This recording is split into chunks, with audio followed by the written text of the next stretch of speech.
Hello and welcome to my channel ইতিস blog. ডেটটা ছিল 19শে ডিসেম্বর। এই প্রথম এই বড় হয়ে ফার্স্ট সারপ্রাইজ বার্থডে পেলাম রাত 12টার সময়। হ্যাঁ, এই ঠিক তখন 12টা।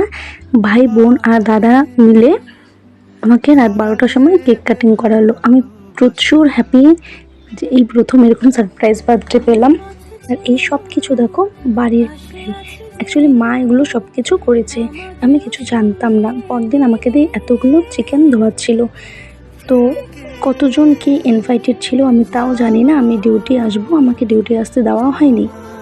আর আমাদের ঘরটা এতটাই ছোট যে কেক কাটিংয়ের সময় না সবাই ঠিক জায়গা পায় না। তাই মা বললো যে বিছানাটাকে সরিয়ে ফেলতে হবে। দেখো আমাদের বিছানাটা সরিয়ে ফেলার পর ঘরের কি অবস্থা। আর ছোটরা মিলে বসে বসে মোবাইল দেখছে। আর আমি একটা জিন্স অর্ডার করেছিলাম আর সেটা আমার বার্থডের দিনে চলে এসেছিলো। আমি ভীষণ খুশি ছিলাম, কিন্তু যদিও পরে সেটা রিটার্ন করতে হয়েছিল, সাইজটা ঠিক মেলেনি। তো সব কাজটা সেরে সবাই এখন দুপুরে আমরা খেতে বসেছিলাম। আসলে আমাদের মামা বাড়ির সবাই ইনভাইটেড ছিল, তো এটা দুপুরে খাওয়া হচ্ছিল। ডাল, সয়াবিন, সবজি, চাটনি, পাঁপড় এগুলো দুপুরে খাওয়া হচ্ছিল। আর এদিকে মা চাটনি আর পায়েসটা ঘরে করে ফেলছিল। তো খাওয়ার পর কোনো কাজ ছিল না, আমরা ছোটরা ভাই বোনগুলো মিলে বসে গল্প করছিলাম। আসলে কি বলতো, ছোটোবেলায় না যখন জন্মদিনটা আসতো খুব আনন্দ হতো, একটা আলাদাই মজা হতো। কিন্তু যত দিন বাড়ছে এখন জন্মদিনটা আসলে মন খারাপ হয়ে যায় যে একটা বছর আরও জীবন থেকে কমে গেল। আর আমি সবার বার্থডেতে রুম ডেকোরেট করি। তো এই প্রথম আমার বৌদি আর ভাই বোন মিলে রুমটা ডেকোরেট করলো। আমি প্রচুর খুশি যে বৌদি এই প্রথম আমার জন্য করলো, এত কিছু করলো।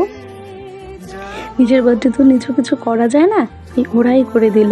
আর আমি সবাইকে বলছিলাম এগুলো করিস না, আমি অনেকটা বড় হয়ে গেছি, এসব করিস না। আমার ভীষণ লজ্জা লাগছিল, হাসি পাচ্ছিল। তো আবার এখন আমরা সন্ধ্যাবেলায় চা খাবো। চা খেয়ে তারপরে আমি রেডি হব। আর সারাদিনে অনেক কিছুই হয়েছিল যেগুলো আমি তোমাদেরকে ভিডিওটা শেয়ার করতে পারিনি। আর দেখো মা এসে কথা বলছিল। মাকে যখন ক্যামেরা দেখাচ্ছিলাম, মা ক্যামেরাতে আসতে না ভীষণ লজ্জা পায়। মাকে বলছিলাম যে মা মুখটা ঠিক করো, তোমাকে কিন্তু সবাই দেখবে। তারপর মা হেসে দিয়েছে। আর এদিকে চিকেন রান্না হচ্ছিল, আর রান্না করছিল আমার দাদা। ও কিন্তু চিকেনটা বেশ ভালোই রাঁধে। আমাদের বাড়িতে যে কোনো ছোটোখাটো অনুষ্ঠান বলো, পিকনিক বলো, দাদাই চিকেন রান্না করে। আর ছোটো হলে মজাই আলাদা। চিকেন হচ্ছে আর চিকেন টেস্ট করছে। এতে ক্যাবেজ কাটা হচ্ছিল পকোড়ার জন্য। আর মেনুতে ছিল ফ্রাইড রাইস, চিকেন, পকোড়া, আরও অনেক কিছু। আর দেখো সন্ধ্যাবেলা আমি রেডি হয়ে আমরা অলরেডি কেক কাটতে শুরু করে দিয়েছি।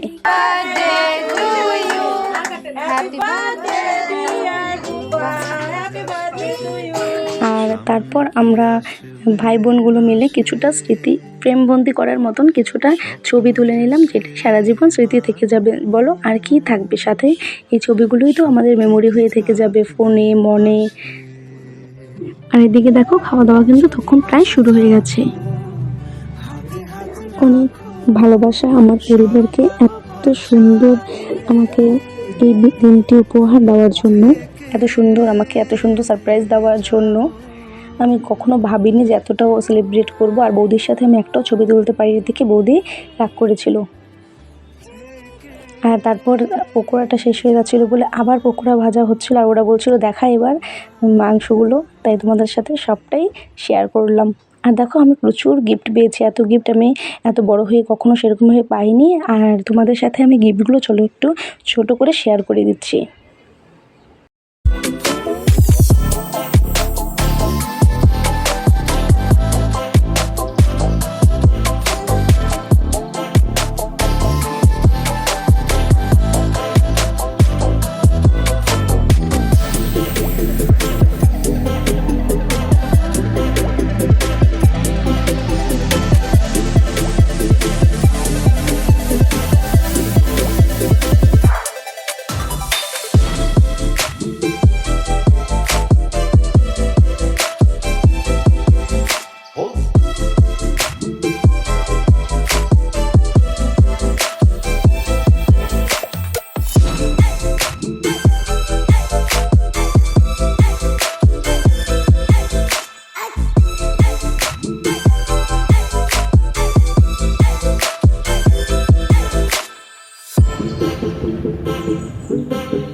তো আজকে সারাদিনের বার্থডে ব্লগ আমি তোমাদের সাথে সবটাই শেয়ার করলাম। ভিডিওটি ভালো লাগলে লাইক কমেন্ট শেয়ার করে দিও। আর যারা যারা আমাকে উইশ করেছিল তাদের সবাইকে আমার অনেক ভালোবাসা। সবাই ভালো থেকো, আর দেখা হবে নেক্সট কোনো ভিডিওতে।